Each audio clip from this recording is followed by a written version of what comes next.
Bonjour, je m'appelle Noël, j'ai 4 ans et demi. Je sais que Mouloud, c'est le copain du Père Noël. Alors dis à Mouloud au Papa Noël de ramener la carrosse. Et j'aimerais qu'il vienne à la maison faire une danse du ventre. Et je veux il demande des pâtes à roulettes qui vont jusqu'à la lune. Je lui demanderais bien une armure de chevalier d'or. 4 de petites poules en jeu vidéo.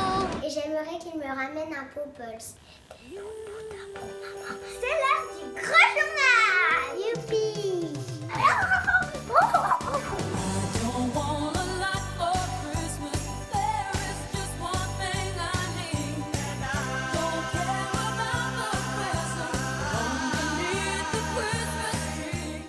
Salut, aujourd'hui on allait faire un tour au Kids Palace à Courbevoie pour se faire un kiff avant les fêtes de Noël. Une émission avec des jouets par milliers comme s'il en pleuvait et Kian Kojandi, notre invité, parce que son spectacle Pulsion parle de ma pulsion préférée, les jouets. Et comme c'est Noël, on est là pour ça. Comment ça va, Kian? Attends, j'ai ma fermeture éclair à remettre. Ah, mec. Les gars, coupez, on la remet, on refait la première. Pardon. Ça va? Ouais, ça va et toi? Écoute, on est ici dans une piscine à boules avec plein de jouets. Ouais. C'est totalement gratuit. Sachez que cette émission, c'est juste un moment de kiff pour vous montrer des jouets, pour montrer des jouets aux enfants. Et on est là pour se faire plaisir. Ce que les gens ne savent pas, c'est qu'on se passe des après-midi avec Mouloud à monter des jouets. En fait, ensemble, on a tous les chevaliers du Zodiac à la maison et on se fait des jouets. Tu devrais peut-être le mettre comme ça et tout, clac, clac et tout. Est-ce que toi, tu as un souvenir marquant d'un Noël et d'un jouet qui t'a marqué ou d'un moment avec un jouet?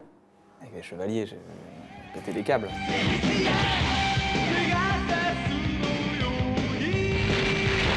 Je me rappelle, dans mon quartier, il y en avait un, il y en avait deux, c'était le chef du quartier, quoi. C'était le boss et on avait le droit d'aller chez lui, le regarder jouer. Dans ton spectacle Pulsion, Ouais. il y a des liens assez évidents entre le Kian de maintenant, le Kian enfant, le Kian avec ses parents, ce qu'il a fait pour plaire à ses parents. Ouais. Quand je pense au Kian qui a sur scène maintenant, qui a l'air épanoui, qui a réglé pas mal de ses conflits, est-ce que Noël, c'est une période heureuse ou c'est une période triste? C'est une période super heureuse. C'est une période où tout le monde se voit. C'est une période où tu reçois ta première Mega Drive, où tu pètes un câble et le matin tu te réveilles et tu te dis « Waouh, il y a la Mega Drive vraiment !» et tu pètes un câble. Ou, tu sais, C'est quoi ton souvenir de la Mega Drive? C'est Sonic. Le matin de Noël où tu jouais à Sonic avec une télé, qu'on avait une deuxième télé, c'était fou. Hein. Alors, il y a plusieurs jouets ici qui cartonnent en ce moment. Et là, dans les hits de Noël, il y a ce jouet. C'est un petit dragon avec qui tu fais du marshmallow. Quoi? Est-ce que tu as déjà fait du marshmallow avec un dragon? Ah, c'est charmé en fait. De ouf, il y a de la fumée. Ça, c'est un carton aussi. Ah mec, ça a toujours été un carton. T'as un bout portant en plus. Ah merde. Ah merde, attends, je vais réussir. Attends. Mec. Il y a ça aussi qui cartonne, complètement abstrait. Ah, ça y est, bah voilà. Ça, c'est le truc qui me fait le plus gaulerie, c'est la vrai. Barbie drone. C'est quoi ça? C'est un drone Barbie. Tu vois? Il n'y a pas un iPhone, il faut un iPhone. Attends, on va y arriver, moi je vais voir ça décoller. C'est pas... Ah ça y est, comment ça? Ça y est, c'est parti. Ah ouais! Fais gaffe aux figurines. Ouais, attends. ça sent les gros dégâts le soir de Noël dans la dinde. Son chamallow pendant ce temps. Oh, la panique est totale. Pas mal! Bien évidemment, on va juste rappeler que ces jouets, on va les offrir à une association qui s'appelle C'est que du bonheur pour les enfants, une association où tu vas aussi. Ça te fait quoi de savoir que toi, qui montais sur scène des fois devant 5-10 personnes, aujourd'hui tu fasses kiffer des mômes à Noël? Mais tu sais, il ne s'agit pas que d'être... c'est pas parce que tu passes à la télé ou que tu es un peu connu que tu peux faire ça. Je pense vraiment tout le monde peut le faire. Et je pense que les gens qui sont à l'hôpital, qui sont dans une période comme ça, ont besoin juste de temps et juste de moments. Regarde, je vais te dire un truc, c'était un des moments incroyables dans ma vie. J'ai fréquenté les soins palliatifs à titre personnel, tu vois, avec mon papa. Et il y avait des soins, et il y avait une association à Reims. Et j'avais été bluffé. Enfin, c'est incroyable. On était dans une sorte de solitude, tu vois, de détresse, t'attends. Et il y a une personne âgée qui est venue avec une jeune personne de 20 piges et qui est venue et qui a dit « On vous ramène du café et des gâteaux ». Je trouvais ça ouf de se dire que des gens, ils achetaient des biscuits, ils faisaient du café, ils venaient à l'hôpital et puis ils donnaient ça à des gens qu'ils ne connaissaient pas. Je trouve ça ouf et je pense qu'on peut tous faire ça. Et que ça fait, et en plus, ça t'apporte un calme en sortant où tu dis mais rien n'est important, c'est pas grave. Moi, ce que je me suis dit quand j'ai vu le spectacle, c'est comment est-ce qu'il arrive à rire avec ça, à rire avec la maladie de ton père, avec le décès de ton père. Ça relève de quelle force psychologique de se dire ok, bah, on va décider d'en rire? Bah, je sais pas, parce que je parle des pulsions et c'est un truc que tu peux pas maîtriser. Et donc déjà, il faut juste les accepter. Moi, je les accepte vraiment en riant. Je le faisais dans Bref, tu vois. Si tu regardes bien Bref, t'enlèves la voix off, le gars, il est un peu en dépression, il ose pas dire non, les gens lui mentent, on le manipule, il est menteur. Il m'a demandé quel était mon plus grand défaut. J'hésitais entre timide, maniaque, obsessionnel, lâche, dépressif, feignant, menteur. J'ai répondu perfectionniste. En fait, c'était menteur. Il y a une grosse différence entre Bref et Pulsion, c'est que Bref, c'est un personnage que tu as écrit, qui n'est pas toi, qui décrit sa trajectoire.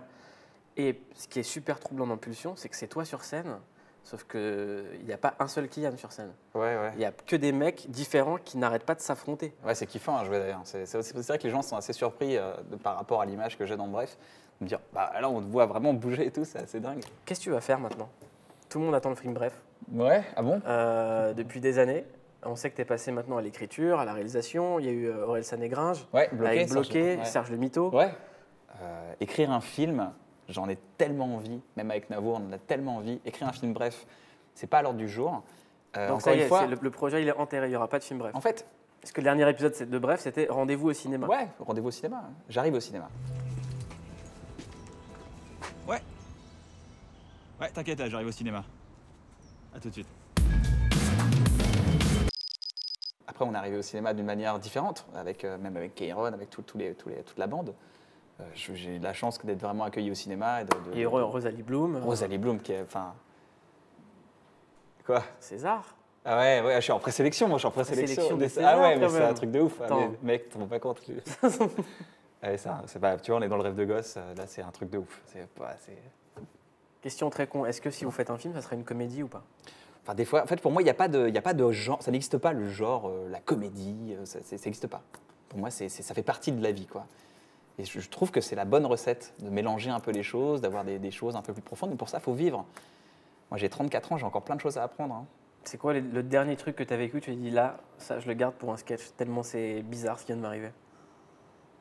Je crois que dans le prochain spectacle, j'aurai un sketch sur les Chevaliers du Zodiac où je parle du ressort du désir d'enfant, quand t'es gamin, t'es... Enfin, je sais pas, tu fais du rétro gaming, c'est quand tu joues aux vieilles consoles d'enfance, il y a un côté... Moi, j'aime bien, puis sur Start, et me dire, fermer les yeux et me dire, voilà, ça sent... Il y a l'odeur du sapin, il se passe un truc, ça sent le lait qui chauffe avec le benko. Tu vois, il y a un truc, quoi. Voilà, je pense qu'on ne devrait pas... dire des trucs de geek. Geek, ça veut dire passionné. Voilà, il faut saluer les gens passionnés. C'était le mot de l'émission de Noël. Ouais. C'était le gros journal des passionnés avec Kian, pour qui on a une passion pour Pulsion en tournée. Bientôt au Trianon. À demain, dans le gros journal, même heure. Et je vous laisse avec Victor Robert et sa bande, l'émission sur MyCanal et sur Click. Et Kian sur scène. Et juste suivez-le sur Instagram, sur Twitter. C'est de la bombe. Je l'aime, ce mec. Je ne peux pas me permettre de ne pas fêter Noël sans t'offrir quelque chose. Je suis allé à Tsume Fan Days. Alors, Tsume, c'est aussi un autre éditeur de jouets. Et j'ai rencontré le chanteur du générique des Chevaliers du Zodiac. Ouais, de Senseiya. Il t'a fait une petite dédicace. Oh là là! Chanteur de... Voilà, mec. Dédicace à Mouloud. Il n'y a que de l'amour. Pour vous, c'est un truc de ouf. Pour nous, c'est un truc de ouf. Pour moi, c'est un truc de fou, ça. Ça, je le prends direct. Il a chanté et tout, hein. Tarikida.